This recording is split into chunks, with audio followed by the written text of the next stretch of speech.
हाँ मालिक। बढ़िया खाना बनाओ। चुलबुल डॉली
देखा तू लोग डॉली अरे चुलबुल अब तोरे खातिर चॉकलेट लेवे चलब। डॉली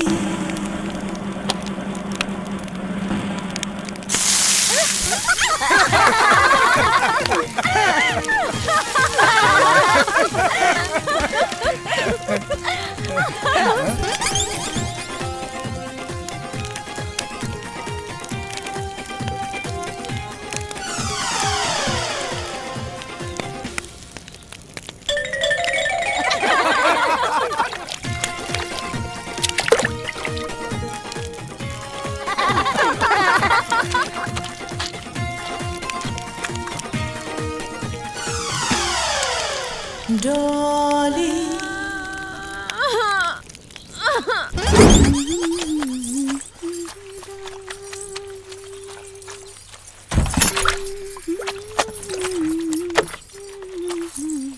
छी, हाउ डर्टी! कितने गंदे लोग रहते हैं यहाँ पे। हाँ, कुछ गंदा लोग घर में आ गइल बड़ा, ऐसे घर अपवित्र हो गइल बा। तई भइला की गोबर से लिप पोत के पवित्र कर लिहल जा। हाँ दीदी, और ये गोबर तो दवाई के भी काम करेला ना। एकर महक से दिमाग के गंदा कीड़ा कुल मर जाला। कितनी घटिया सोच है तुम लोगों की। जानवर का लैट्रिन लेके हाथ से फैला के पूरा गंदा कर रहे हो घर। तुमसे तो बात करने में भी घिन आ रही है, जाहिल कहीं की। बड़ी आई बताने वाली। जा जल्दी से जा। अब तुमके तो हम बतावतानी कि गोबर का चीज होखेला। चुनमुन जल्दी आवा।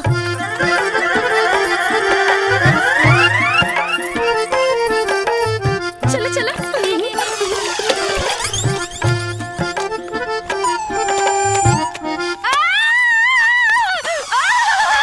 मुझे खुजली हो रही है, मैं क्या करूं?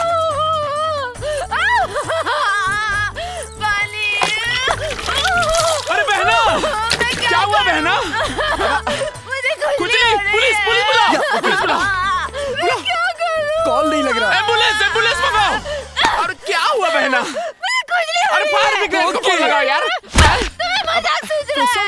अरे यार, एक खुजली तक गोबर लगावला से जाई ना। हाँ दीदी, लेकिन ई गोबर के छुई है कहाँ?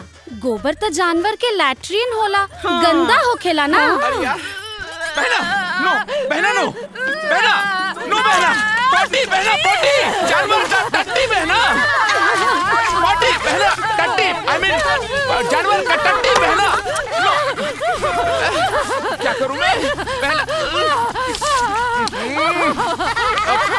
चुप, अबे चुप। अरे बहना नो, डोंट डू दिस बहना। अरे अबे हट में, अबे बहना, बहना ये रोक लो बहना। सब ठीक है बहना? इंतजार इंतजार, आखिर कब तक? मैं इस घटिया कमरे में नहीं रह सकती। बहना, बहना, जब तक पैन कार्ड और टीडीएस सर्टिफिकेट नहीं आ जाता तब तक हमें यहीं रहना पड़ेगा बहना। अकाउंट में एक बार अमाउंट शिफ्ट हो जाए बहना, फिर देखना हम उनसे सौदा करेंगे और कहेंगे राजा बाबू लो और पैसे हमें दे दो। फिर देखना बहना, जिंदगी भर ऐश करोगी बहना, ऐश ही ऐश। डॉली खूब बल लगा के पड़ जा। हाँ? हेलो जीजू। हेलो। ए घुघरू, एगो बोरा बिछा दा।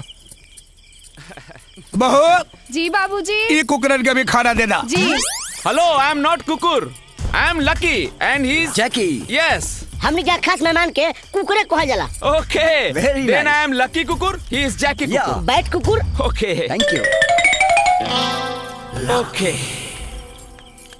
हाँ, बहुत जोरों की भूख लगी है, जल्दी से मुझे खाना दो। हमने के यहाँ आदमी का खाना खैला के बाद औरत खाना खाली सब पहले ना। What rubbish! भूख किसी का इंतजार नहीं करती। ए लड़की, Excuse me, मैं लड़की नहीं, आपकी बहू हूँ। जोर जबरदस्ती रिश्ता जोड़ने की कोशिश मत करा। हाँ। मेहमान बारू तब मेहमान बन के रह।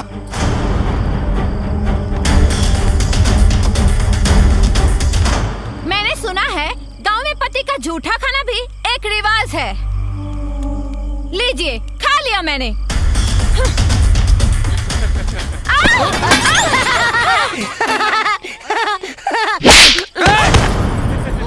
मेहमान बारू देख कर तभी ना कि तू जोर बदतमीजी करबू, वहाँ बर्दाश्त कर ले। ए बहू, जी बाबूजी। कल से ये लोग के खाना ना बनी। ये लोग अपन खाना खुद बनाई और खुद खाई और साथ में ई होकलिए के साथ खाई। निकम्मा कहीं की। हाँ हाँ, बना लेंगे। हाँ। जैकी, चलो कल से अपना हाथ जगन्नाथ।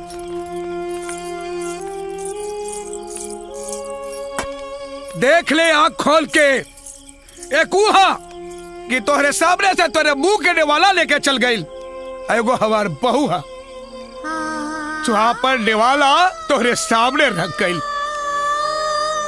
कब चोर कही का खारी बाबू का। ए चुनमुन के माई, कहाँ बाड़ू हो? हाँ हाँ, आवत है। इ मरल लोग के भी ना खाना खैला के बाद एक गो काम आवेला। उ लोग के का पता कि हम औरतन के खाना खैला के बाद भी बहुत सारा काम होला। हाँ, तो दीदी आप जाए ना, हम कुल बर्तन धो देता नहीं। सच में जाई का? हाँ दीदी, जाए ना। वैसे भी आज हमरो मन ना बहुत कच्चा कच्चा सा लगा था। जात बनी। हाँ कुसुम, तू चिंता मत करा, तोहरो के एक दिन ना देवर जी ऐसे ही परेशान करिया। अरे आवत नहीं बाबा।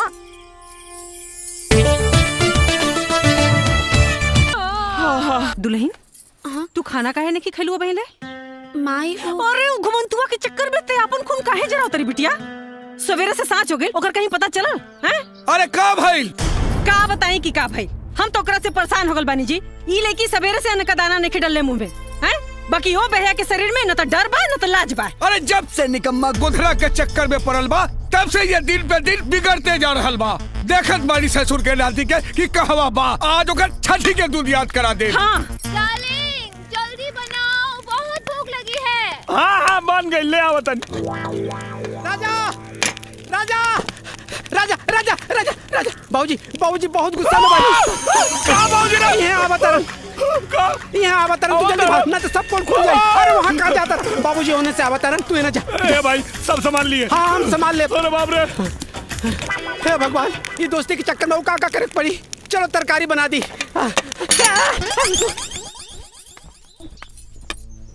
कहाँ रहले हरे? हम तोहरा के खोजत खोजत हरान रहल बाड़ी। बहू कब आइल हई?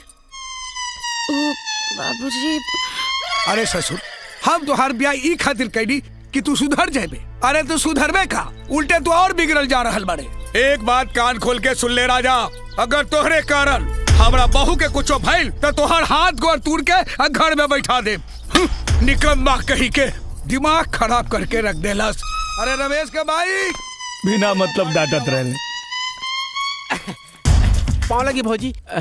ओ अरे आलू पालक की सब्जी, ई सब्जी तो राजा के बहुत पसंद बा। और लाई ना लेके आई। हाँ हाँ, सब्जी सब्जी लाई ना। ली आवा ना, इहो खा ले। हाँ ले आवा। करे तू यहाँ आके खाना खा रहा तू यहाँ आके खाना खा रहा बाड़ा है।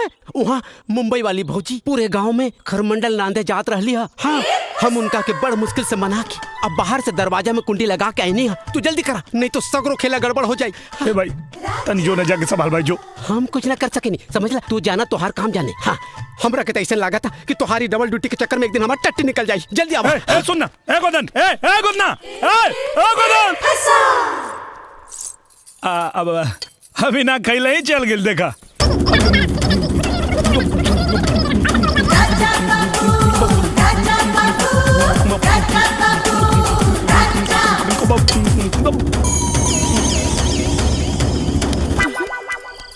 टूट जाही खटिया का करब संगतिया।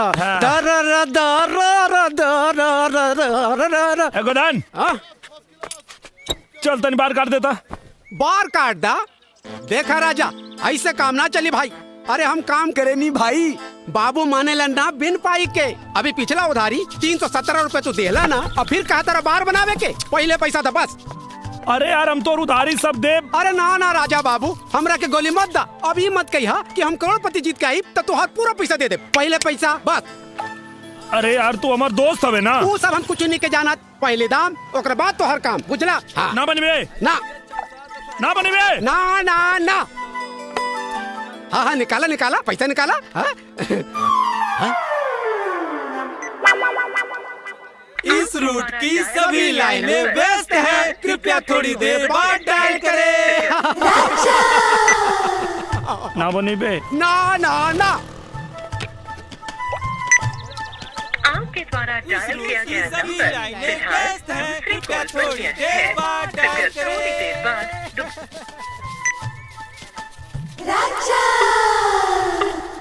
अरे गोदन, तोरा के राजा के बार बना देवे के चाहिए यार। अरे भैया पैसा मिले तो सब कुछ बना दे।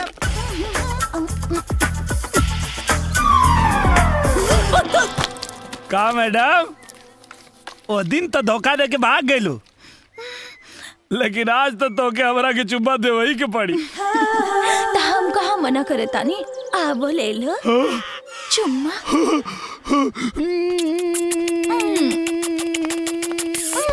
तनिको रुको डार्लिंग, ए का करा तारा?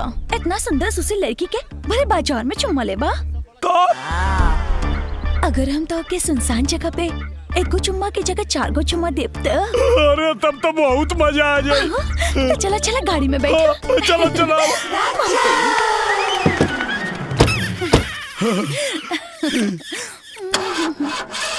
डार्लिंग, गाड़ी तो स्टार्ट ही नहीं के हो। तने अकेली बाहर जाके गाड़ी के धक्का देके अपन मर्दान के दिखावा ना। कहा ना, देखा तू अकेले ठेल के चालू कर देता नहीं।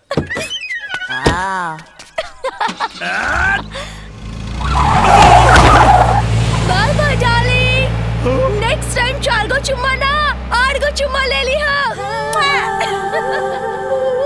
का भगवान, सुनले बानी कि तू हर आदमी के मनोकामना जीवन में एक बार जरूर पूरा करेला। हमार करोड़पति बने के सपना तो पूरा कैला ना। कम से कम ऐसे वो चमचमात चीज हमारा झोली में डाल देता, जीवन सफल हो जाए प्रभु। Hello? Hello? Who's there? Huh? Hello? May I know who's calling? Hello? Hello hello? Hello? Hello. नमस्कार, मैं बनूंगा करोड़पति से। मैं शीतल बोल रही हूँ। मैं बनूंगा करोड़पति। Hello, What's your good name? गुद्दम ना, हम गोदन बोलता नहीं देवी जी, राजा के दोस्त। फ्रेंड रुको 2 मिनट रुकी, हम अभी राजा के फोन देता नहीं। चलो चलो चलो। राजा राजा राजा, ही देखा फोन करोड़पति में लाग गइल बा। हाँ, देखा। मजाक नहीं कर। अरे भगवान की कसम भाई, सचो में। हेलो, नमस्कार, मैं बनूंगा करोड़पति से। मैं शीतल बोल रही हूँ। हाँ देवी, बोली। मैं आपसे एक सवाल करूंगी, जिसका उत्तर देने के लिए आपको सिर्फ 30 सेकंड्स दिए जाएंगे। क्या आप उत्तर देने के लिए तैयार हैं? अरे आप एकदम तैयार हैं। पूछी। ठीक है। अरे यार फोन लगे करोड़पति में। अरे जल्दी पूछी। आपका सवाल है, ऐसी कौन सी मछली है जिसका वजन 10 हाथियों के बराबर होता है? आपके ऑप्शंस हैं A shark, B whale, C rohu, D star. And your time starts now.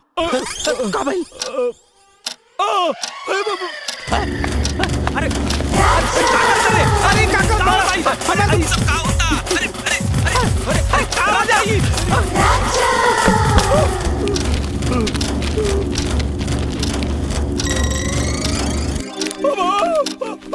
Well मछली। आपका जवाब बिल्कुल सही है। हेलो मालिक, हम चुना गए नहीं। क्या मतलब हमार चयन हो गई? नहीं मिस्टर राजा, अभी नहीं। ये चयन की पहली प्रक्रिया थी।